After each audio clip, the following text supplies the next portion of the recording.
ನಮಸ್ಕಾರ ಎಲ್ಲ ನನ್ನ ಆತ್ಮೀಯ ಬಂಧುಗಳಿಗೆ ಹಾಗೂ ನನ್ನ ಚಾಲಕರಿಗೆ.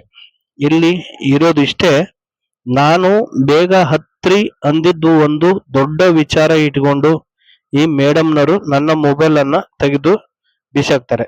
ಏನಕ್ಕಂದ್ರೆ ನಾನು ವಿಡಿಯೋ ಮಾಡೋ ಉದ್ದೇಶ ಅಂದ್ರೆ, ಯಾಕಂದ್ರೆ ನಾವು ಸುಮಾರು ದಿನದಿಂದ ನಮ್ಮ ಫ್ಯಾಮಿಲಿ ಬಿಟ್ಟು ಇಲ್ಲಿ ಒಂದು ಸಮಸ್ಯೆಗೋಸ್ಕರ ನಾವು ದುಡಿಯಕ್ ಬಂದೇವಿ. ಇವರು ನಾನು ಹತ್ರಿ ಅಂದಿದ್ದು ಅಷ್ಟೇ, ಬೇಗ ಹತ್ರಿ ಅಂತ. ಯಾಕಂದ್ರೆ ಮುದ್ದಿನ ಪಾಳ್ಯದಾಗ ಏನಾಯ್ತಂದ್ರ ಕರ್ವಿಂಗ್ ಇತ್ತು, ಗಾಡಿ ಪಕ್ಕದಲ್ಲಿ ಗಾಡಿ ನಿಂತಿತ್ತು. ಆ ಉದ್ದೇಶಕ್ಕೆ ಬೇಗ ಹತ್ರಿ ಅಂದೆ ಅಷ್ಟೇ, ಮತ್ತೆ ಇನ್ನೊಂದೇನಿಲ್ಲ.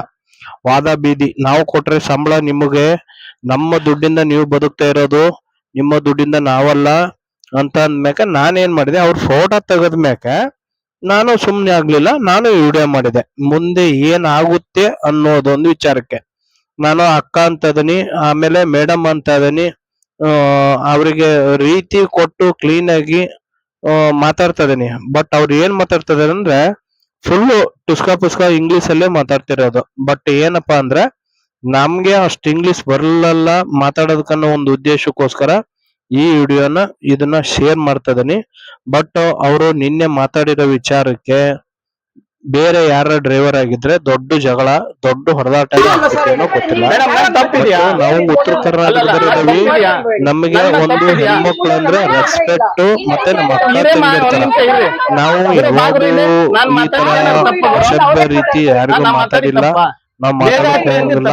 ಏನಪ್ಪಾ ಅಂದ್ರೆ BMTC ಚಾಲಕರಿಗೆ ಹೇಳೋದಿಷ್ಟೇ, ನೋಡಿ ಏನೋ ಒಂದು ಪ್ರಾಬ್ಲಮ್ ಆದ್ರೂ ನಾವೇ ಅದಕ್ಕೆ ಇನ್ನೊಂದು ಹೇಳ್ತೀನಿ, ಇನ್ನೊಂದು ಮಾತು ಹೇಳ್ತೀನಿ, ಏನೋ ಪ್ರಾಬ್ಲಮ್ ಆದ್ರೂ ಅದಕ್ಕೆ ನಾವೇ ಬೇಗ ಅಂದಿದ್ದಕ್ಕೆ ಅಷ್ಟೇ, ಮತ್ತಿನ್ನೊಂದೇನಿಲ್ಲ. ಅವರು 108 ಅದೇ ಸರಿ ನನ್ನ ಹತ್ರ ಪಾರ್ಟ್ 2 ದಲ್ಲಿ ಇನ್ನೊಂದು ವಿಡಿಯೋ ಅಪ್ಲೋಡ್ ಮಾಡ್ತೀನಿ.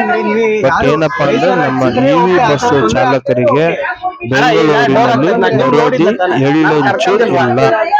ಯಾರು ನಮ್ಮನ್ನ ಅಷ್ಟಾಗಿ ಗೌರವ ಕೊಡಲ್ಲ. ನಮ್ಮ ಡ್ಯೂಟಿ ಮುಗಿದ ನಂತರ ನಾವು ಕೂಡ ಇವರಂಗೆ ಪ್ಯಾಸೆಂಜರ್ ಟೈಪೇ ನಾವು ಸಹ ದುಡ್ಡು ಕೊಟ್ಟು ಬಸ್ಸಲ್ಲಿ ಟಿಕೆಟ್ ಅನ್ನ ತಗೊಂಡು ನಾವು ಸಹ ಪ್ರಯಾಣ ಮಾಡಬೇಕು. ಹಾಗಾಗಿ ನಿಮ್ಮಲ್ಲಿ ಎಲ್ಲರಲ್ಲಿ ಒಂದು ಮನವಿ, ನಿಧಾನವಾಗಿ ಗಾಡಿಯನ್ನು ಓಡಿಸಿ. ಹಾಗೆಯೇ ಬೆಳಗ್ಗೆ ಕಂಡಕ್ಟರ್ ಜೊತೆಗೆ ಮಾತನಾಡುವಾಗ ಮತ್ತೆ ನಿಮ್ಮ ಪಕ್ಕದಲ್ಲಿ ಪ್ಯಾಸೆಂಜರ್ ನಿಂತಾಗ ಅವರು ಕೂಡ ಯಾರಾದ್ರೂ ಮಾತಾಡಕ್ ಹೋಗ್ಬೇಡಿ. ಯಾಕಂದ್ರೆ ಇದು ಸಮಸ್ಯೆ ಒಂದು ನಾವು ಹೇಳೋ ರೀತಿ ಎಲ್ಲರಿಗೂ ಹೇಳೋದಿಷ್ಟೇ. ಆಮೇಲೆ ಅವರು ಫೋಟೋ ತೆಗೆದ್ಮೇಲೆ ನಾನು ಅವರನ್ನ ವಿಡಿಯೋ ಮಾಡಿದ್ದೆ. ಅವ್ರು ಹೇಳ್ತಾ ಇದ್ರು ಏನಂತ ಅಂದ್ರೆ, ನಾನೊಂದ್ ಹೆಣ್ಣು ಮಗು, ನಾನೊಂದ್ ಹುಡುಗಿ ಇವರು ಅವರು ಯಾರೋ ಅವರು ರಿಲೇಟಿವ್, ಅವ್ರು ಹಿಂಗೆ ಬ್ರದರ್ ಆ ತರ ಬೇಜಾರ್ ತಿಳ್ಕೊಬೇಡಿ ಅಂತ ನನಗೆ ಬುದ್ಧಿ ಮಾತಾಡ್ತಾ ಇದ್ರು. ನಾನು ಮಾತಾಡ್ತಾನೆ ಗಾಡಿ ಓಡಿಸಿದೆ. ಬಟ್ ಏನಂದ್ರೆ ನಿನ್ನೆ ಒಂದು ಹೋಪ್ ಇತ್ತು. ಅದು ಏನಪ್ಪಾ ಅಂದ್ರೆ ಅವರು ರಿಕ್ವೆಸ್ಟ್ ಮಾಡ್ತಾ ಇದ್ರು, ಇವರು ನನಗೆ ವಿಧಾನಸೌಧದಾಗ ಅವ್ರು ಗೊತ್ತು, ಕಮಿಷನರ್ ಗೊತ್ತು, ಜಡ್ಜ್ ಗೊತ್ತು, ವಕೀಲ್ ಗೊತ್ತು, ನೀವು ಕೊಟ್ಟಿರೋ ಸಂಬಳದಾಗೆ ಬದುಕೋದು, ಪಬ್ಲಿಕ್ ನೀವು ಈ ತರ ಮಾತಾಡಬಾರ್ದು.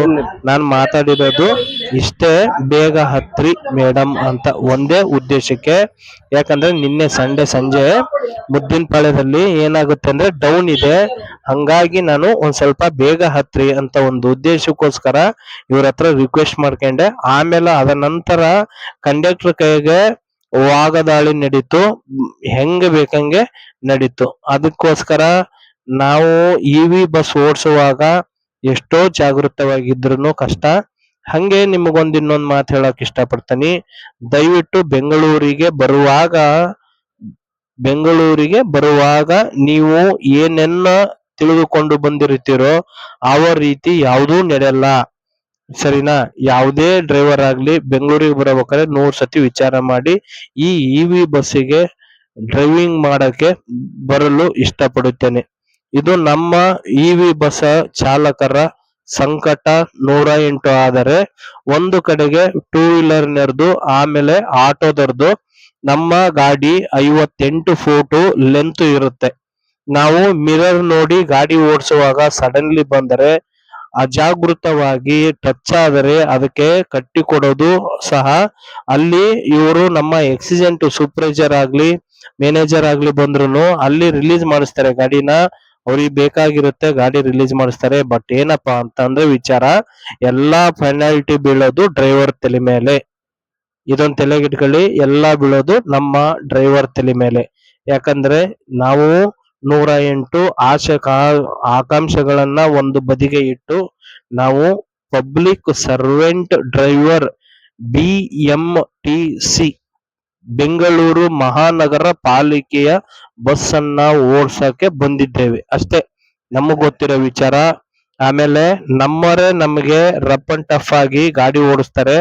ಹಾಗೆ ನಮ್ಮರು ನಮ್ಮ ಗಾಡಿಗಳನ್ನ ರ್ಯಾಶ್ ಡ್ರೈವಿಂಗ್ ಅಂತ ಹೇಳ್ತಾರೆ. ಬಟ್ ಆ ಟೈಮಿಂಗ್ ಅನ್ನೋದು ಕೊಟ್ಟಿರ್ತಾರಲ್ಲ, ಆ ಟೈಮಿಂಗ್ ಅನ್ನೋದು ನಮಗೆ ಇಂಪಾರ್ಟೆಂಟ್ ಇರುತ್ತೆ. ನಮ್ಗೆ ಕೊಟ್ಟಿರೋದು ಸ್ವಾಮಿ 1 ತಾಸು 1 ತಾಸು 15 ನಿಮಿಷ. ತಾವರೆಕೆರೆಯಿಂದ ಮೆಜೆಸ್ಟಿಕ್ ಬರಕ್ಕೆ 1 ತಾಸು 15 ನಿಮಿಷ, ಹೋಗಕ್ಕೆ 1 ತಾಸು 15 ನಿಮಿಷ, 1.5 ತಾಸು ಮಾಗಡಿ ಕೊಟ್ಟಿರ್ತಾರೆ. ಹಾಗಾಗಿ ನಾವು ಟೈಮಿಂಗ್ ಕವರ್ ಮಾಡೋದಕ್ಕೋಸ್ಕರ ಗಾಡಿ ಹೊರತು ಒಬ್ಬನ ಸಾಯಿಸ್ಬೇಕು, ಇನ್ನೊಬ್ಬನ ಜೀವ ತೆಗಿಬೇಕನ್ನೋ ಉದ್ದೇಶ ನಮ್ಮ ಹತ್ರ ಇರಲ್ಲ.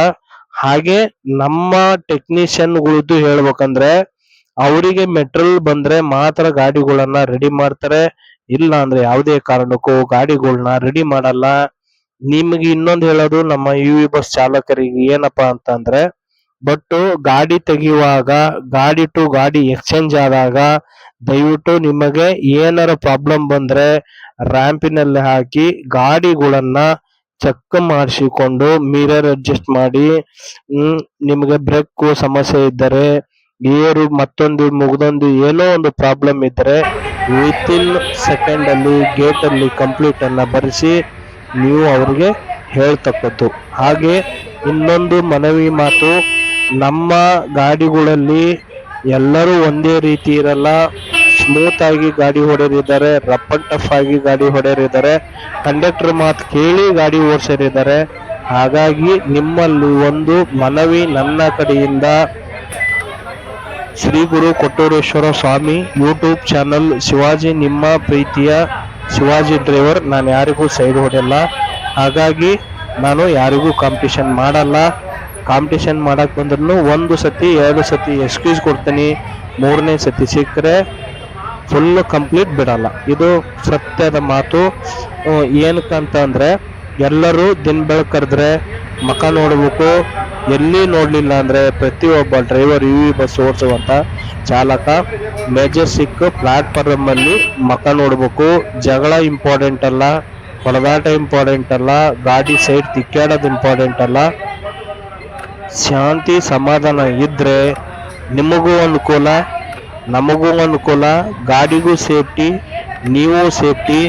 ಒಂದು ಹೇಳ್ತೀನಿ, ನೀವು ಏನಾರ ಅಜಾಗೃತಿಯಿಂದ ಗಾಡಿ ಆಕ್ಸಿಡೆಂಟ್ ಆಗಿ ಸ್ಪಾಟ್ ಆದ್ರಂತೂ ಓಕೆ, ನೀವು ಕೈಯೋ ಕಾಲ ಹೋಯ್ತು ಆಮೇಲೆ ಏನಾರ ಹೆಚ್ಚು ಕಮ್ಮಿ ಆಯ್ತು ಅಂದ್ರೆ ನಿಮ್ಮನ್ನ ಕಳಿಸ್ತಾರೆ. 3 ದಿನ ಆದ್ಮೇಲೆ ಕೇಸ್ ಹಾಕ್ಯಂದು ಕೂತ್ಕೊಂತಾರೆ. ಇದೊಂದು ತಲೆಗಿಟ್ಕೊಳ್ಳಿ. ಯಾಕಂದ್ರೆ ಎಲ್ಲರೂ ಒಂದು ಅಣ್ಣ ತಮ್ಮದರ ತರ ದುಡಿಯಕ್ಕೆ ಬಂದವಿ, ಎಲ್ಲರೂ ಒಂದು ಅಣ್ಣ ತಮ್ಮ ರೀತಿ ನಾನು ಇರಬೇಕನ್ನುವ ಭಾವನೆ ನಮ್ಮದು. ಇನ್ನೊಂದು ಮೊಬೈಲಿಂದು ಏನಪ್ಪ ವಿಚಾರ ಅಂದ್ರೆ, ಕೆಲವೊಬ್ಬ ಡ್ರೈವರ್ಗಳು ಅವರು ಪಾಯಿಂಟ್ ಟು ಪಾಯಿಂಟ್ ಫೋನಲ್ಲಿ ಮಾತಾಡ್ಕೊಂತ ಹೋಗ್ತಾರೆ. ಅವರು ಯಾವ ಕಡೆಗೂ ಲಕ್ಷ್ಯ ಇರಲ್ಲ. ಬಡ್ಸ್ ಮತ್ತೆ ಇಯರ್ ಫೋನ್ಗಳನ್ನ ಕಂಟಿನ್ಯೂ ಆಗಿ ಯೂಸ್ ಮಾಡುವಂತಹ ಡ್ರೈವರ್ಗಳಿಗೆ ನಾನು ಹೇಳೋದಿಷ್ಟೇ, ಹಣ ಫೈನು ಪೆನಾಲ್ಟಿ ಬಿದ್ದರೆ ನಿಮ್ಮ ಸಂಬಳದಲ್ಲಿ 5,000 ಕಟ್ಟಾಗುತ್ತೆ. ಹಾಗೆ ಇನ್ನೊಂದು ನಿಮಗೆ ಹೇಳ್ತೀನಿ, ಟೈಮ್ ಇರೋ ಮುಂಚೆಕನೆ ಸಿಗ್ನಲ್ನ ಹಾರಿಸಿದ್ರೆ ಒಂದಿಲ್ಲ ಒಂದು ದಿನ ನಿಮ್ಮ ಡಿಪೋಗಳಿಗೂ 5,000 ರೂಪಾಯಿ ದಂಡ ಬರುತ್ತದೆ. ಇದು ತಲೆಗಿಟ್ಕೊಳ್ರಿ. 2001ರಿಂದ 2009 ಮಟನು ಒಂದು ರೀತಿ ಇತ್ತು. ಅವಾಗ UV ಬಸ್ ಇರಲಿಲ್ಲ, ಡೀಸೆಲ್ ಗಾಡಿ ಇದ್ವು. ಅವರಿಗೆ ಕೇವಲ 100 ರೂಪಾಯಿ ಪೆನಾಲ್ಟಿ ಬೀಳೋದು. ಅವರಿಗೆ ಎಲ್ಲ ಸೇರಿ 1,000 ರೂಪಾಯಿ ಕೋರ್ಟು ಕೇಸು ಲಾಯರ್ನೆಲ್ಲ ಹಿಡ್ಕೊಂಡು 1,000 ರೂಪಾಯಿ ಕೊಟ್ಟು ಸೆಟಲ್ಮೆಂಟ್ ಮಾಡಿಬಿಡೋರು. ಹಾಗೆ ಇವಾಗ ಆ ಥರ ಇಲ್ಲ. ಡೀಸೆಲ್ ಗಾಡಿ ಕಂಡಕ್ಟರ್ ಆಗಲಿ ಡ್ರೈವರ್ ಆಗಲಿ ಸಿಗ್ನಲ್ ಜಂಪ್ ಮಾಡಿದ್ರೆ ಅವರಿಗೆ 5,000 ರೂಪಾಯಿ ಪೆನಾಲ್ಟಿ ಬೀಳ್ತಾ ಇದೆ. ಅದು ನಮಗೂ ಕೂಡ, ಡೀಸೆಲ್ ಗಾಡಿಯರಿಗೂ ಕೂಡ.